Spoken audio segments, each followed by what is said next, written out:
Well, hey everyone, it's Marcus and welcome to more chatting in my jungle room. I'm totally thrilled. Heading over to Perth where I'm speaking to Cal Kramer. He is from the Southern River Band and I'm keen to chat. Cal, how are you? Good, Marcus. Thank you very much for having me, my friend. This should be Oh, good fun. your weather looks exceptional. I think it's about 24 now. It's still freezing anywhere you go in the shade, but we've got 3 days of it before the thunderstorms coming in again on the weekend. So I'm making the most of it. So I apologize if you see me getting slightly redder. I'm not too good in the sun. And I'm loving the hair. You're giving me a run for my money, I think. I don't know about that, mate. That's quite extravagant, my friend. Um, Very nice. you're right. Hey, Southern River Band, incredible. So, congratulations on the release of that new single, which is great. No Such Time, of course, in the prelude, in the lead up to the release of the album, which comes out on October the 17th. But before we get on to the album, let's talk about that new single. What was the inspiration behind it? Well, that one is the first song that I haven't written for SRB, and a man named Bernard Fanning from Powderfinger actually wrote that song for us. Yes. So um, that was one of the best/weirdest direct messages that we'd ever got on Instagram. We're not really too heavy on the technology side of things, as I was telling you before when this wasn't working. Yeah, when I seen Bernard Fanning had messaged us and invited us to come to his studio, it was absolutely unreal, and we got to do the album there. And then, yeah, he sent through a song going, "Hey, I had this demo that it doesn't really suit what I'm doing at the minute, and I've been waiting for a half decent rock and roll band to do it." So the half decent rock and roll band didn't show up, but we did. So yeah, so that was unreal, and yeah, the reception to it's been bloody great. So yeah, it's unreal. It really is. It's a great song. And like, I mean, vocally, you're amazing. Your bands, Oh, the bands, they're just thanks, mate. musicians. Um, and, so, I mean, if this is a sign of what is to come with the new album, it's like big things. Like I said, everybody, October the 17th, the new album comes out. It is easier said than done, the name, of course. Are you looking forward to getting this out there finally? Yeah, man. It's we've had it like it's sort of spans songs from like going back to 2013. So it's all sort of a collection of songs that we were like, we wanted to put it together as like one thing, start to finish. There's so much emphasis on, whether it be the content side of things or feeding algorithms and that, where it's like single, single, single, single. But all the stuff that, I like is it takes you on a journey and it's a start to finish piece all together. Yeah. So yeah, we've put together what we think is the best sort of batch of 12 songs there that you can sort of sit down and listen to start to finish and hopefully not get bored. Fingers crossed. I don't Fingers crossed, mate. You are not capable of boring anybody. I mean, you guys are electric. Well, let's be honest. Hey, you just dropped a year before. You said 2013. Of course, that was when you guys all formed. And since then, we've had some incredible albums. Obviously, with another one on its way very soon. But which has obviously taken you all around Australia as well with many tours. I mean, you played Adelaide stacks of times down at the UniBar there. Are you looking forward to getting out on the road again? Because of course there's going to be the new tour, which is going to support the album, which kicks off the 16th of October in Melbourne, gets to Adelaide on the 18th of October, and then wraps up 31st of October, Halloween, in Fremantle, back home for you guys. Are you looking forward to doing another tour? Absolutely. I didn't even know it was Halloween for that. I tell you what, if it's a full moon and Halloween, there'll be a few crazies out in Freo, which will bode well for an SRB gig. But And that's it's just always you guys. yeah, exactly. Don't worry, mate. Yeah, the full moon affects us quite nicely, so it generally bodes well for a good show. But yeah, it's always good getting out on the road, and when you get to play in front of people that are so stoked to see us, it's one of the best feelings in the world. So we do it as much as we can, even with all the modern. Uh, can I swear? Go your hardest. Oh, beautiful. The modern fuckery of air travel, which is, I don't think anybody enjoys it. So you do like a 10-hour day and you're going, fuck this, why are we here? Da, da, da, da, da. Get all, woe is me. And then as soon as you sort of get into the venue, you go, oh, that's right. That's why we're here. So it's, you're constantly chasing that dragon, but it's a bloody good dragon to be chasing, I reckon. Yeah, totally. Hey, so do you find like touring with the new music, with the new album, do you find that changes the vibe of, doing the touring, getting excited to, put some new stuff out there on stage?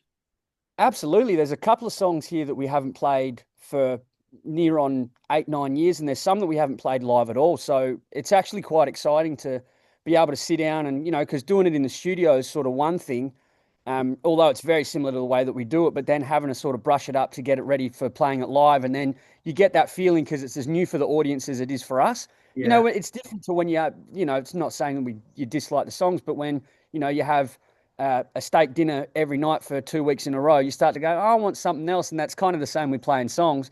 But with this, it's like everything's coming out fresh. So, yeah, it's really bloody exciting. total. Hopefully, we play them all right. That's the main thing. Hey, so where are you more comfortable? Are you more comfortable, producing the music, creating the music, or recording the music, or playing live? Where do you come I alive like, most? I like playing live, man. I think everything's for me, it's all about the energy transfer. I don't really like the sitting down. Like, so I grew up jamming my whole life with like my parents, and they had a jam night here at our joint. And so we'd have all these random musos coming in. So it was never like a sort of uh, like a personal thing for me. It was always a shared experience.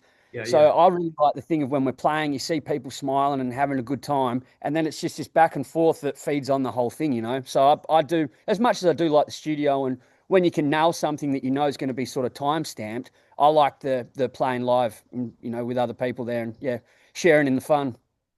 And so, Cal, so Southern River Bands, like we just said, 2013 all kicked off.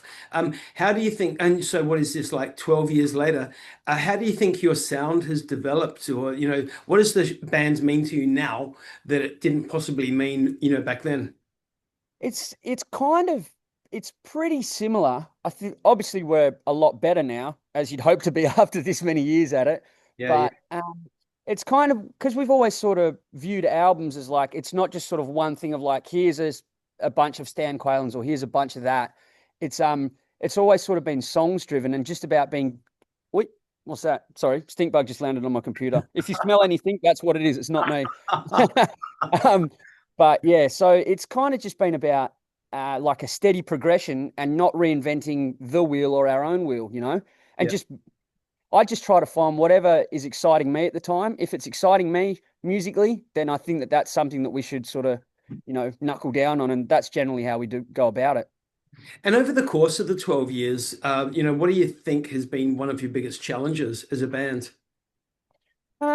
We've had various lineup changes over the years, and settled on the awesome one that we have now, thankfully.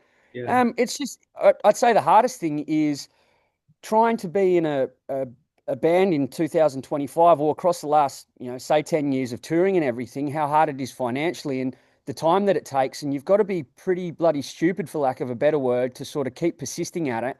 Um, when it's not sort of an immediately like, oh, you do one thing and then it all goes perfectly well, like touring Australia is pretty bloody hard. And so the financial thing and the time away from home and all that sort of stuff, it's just about having that sort of uniting principle as to why you want to do it. And I think that we all have that because we just enjoy doing it and see that it's the fact that we've been able to tour Europe 3 times in the last year alone is like, all right, we're doing something right here. It's yeah. it's worth sticking at it for the sleepless nights and the 10 hours at the airport sort And, of thing. and they do say that Adelaide airports is the worst in Australia in regards to the security. Going through security at Adelaide Airport, everyone The bags it. funnel, Yeah, yep, yep, mental. yep. And it's we call it the employee of the year thing because you've got all your oversized stuff, right? Sometimes they'll make you take it apart and sometimes they don't. And Yeah. so they can scan it and you go, well, if you don't have to take it apart at one place, then surely you don't have to at the other places, you know what I mean? So you're kind of up against it, but I don't know, surely no disrespect to our fine airport workers, but sometimes they're taking the piss a little bit. Oh my God, seriously. I don't know. I mean, well, we're chatting today on 9/11, of course, the anniversary of that dreadful incident. And obviously, that's when we start to see airport security really go to another level. Yep. So I guess everyone's just doing their job for the right reasons, and especially with what went Absolutely. on in America this morning, with that assassination, it's just a Yeah. crazy world. So better to be safe, right? Better to be safe. 100%, mate. 100%. I do not mind at all having to stand there and do that Yeah. if it means that everybody's getting to where they're going safely. Absolutely. And you got to get a touchdown wherever you can get a touchdown these days, right? Yeah, It's like, 100%. let me back you 100%. down. Take it where you can. I've got to Um, stop volunteering for it. honestly, touch me. Um, Yeah, yeah. Hey, so in this time as well, I mean, because you've done some incredible stuff, like you say, touring Europe. You've gone everywhere in Australia. You've brought out some incredible music, ARIA Award, all of that palaver. What would be one of your personal favorites, your proudest moments? Um, Probably playing with Cold Chisel. We supported Cold Chisel on their Blood Moon tour in 2020 on New Year's Eve and the night after New Year's Eve, and that was always a real sort of how good would it be? That was one of my sort of um, I wrote down a couple of things of like how good would this be if you're able to sort of achieve this with this band, and yeah, going out in Fremantle and in Bustleton, playing with sort of my all-time favourite band was a real pinch me moment, Yeah. and obviously getting to play some of these festivals that we've been playing in Europe for a band from Thornley in Western Australia, which is just in the middle of fucking nowhere. It's amazing to go over and see people like being able to sell out shows over there and going completely on the other side of the world. It is all that sort of stuff's just like when you look back on it, you go bloody hell, it's just unreal. Yeah, mad. Hey, you dropped Bernard Finning before, obviously as a collaboration. Is there any other collaborations that would be on your bucket list of people you definitely want to work with? I haven't really thought about it, eh? I mean, it'd be awesome to get David Lee Roth to sing on a song. That'd be wicked. I Mental. mean, Barnsey, but any of the Chisel guys would be fucking unreal. But yeah, or I haven't really thought about that.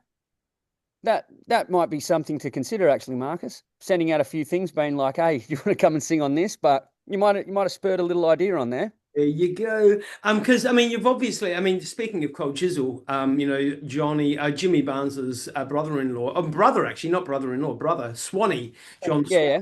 has just brought out an album of duets where he's collaborated with bloody every incredible singer in Australia. Oh, Um, really? I didn't even know that. Yeah, Awesome. check that out. The album's called Believe, and there's some incredible people on that album. Everyone from Wendy Matthews right through to Diesel, everyone. Check Awesome. it out. Tour kicks off 16th of August, which is literally one day before the album comes out. And like I said to you, UniBar, 18th of October is when you hit Adelaide, and I'm going to be there. I can't wait. I love the UniBar down Oh, wicked. going to be good fun. Awesome. So obviously, what are you doing in the lead up to the album release? Is it just all the promo? Is it rehearsals for the tour? So what keeps you busy up until then? Yeah, it's just getting everything sorted. Or like you said, the promo side of things, there's heaps of social media and all that sort of stuff that you've got to stay on top of to keep promoting it and promoting the tour as well. We're about to announce another European tour, which will be awesome. So yeah, just pushing everything on all fronts, and then yeah, in a couple of weeks, because we've been going so hard for so long, I think we'll have a couple of weeks break and then get back into rehearsing and start working up these new songs and getting excited about the album coming out and about the tour coming up too. So yeah, at the minute, it's just stuff like this though, which is great. I love it. Southern River Band's high energy show. Like, I think the audience goes away freaking exhausted. So I don't even imagine what you're like at the end of a show because like you put everything into it, 120%, just brilliant. So, credit to putting on great live shows Oh, with thanks, mate. an incredible catalogue of music that is just getting bigger and bigger as the days go by.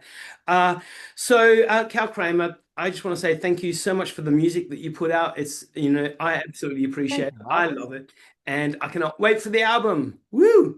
Thank you very, very much, mate. We'll make sure that Amy gets to send you a copy before it comes out so you can have a bit of a squeeze. So you know the words when we get to Adelaide. Yeah, exactly. I'll be singing along.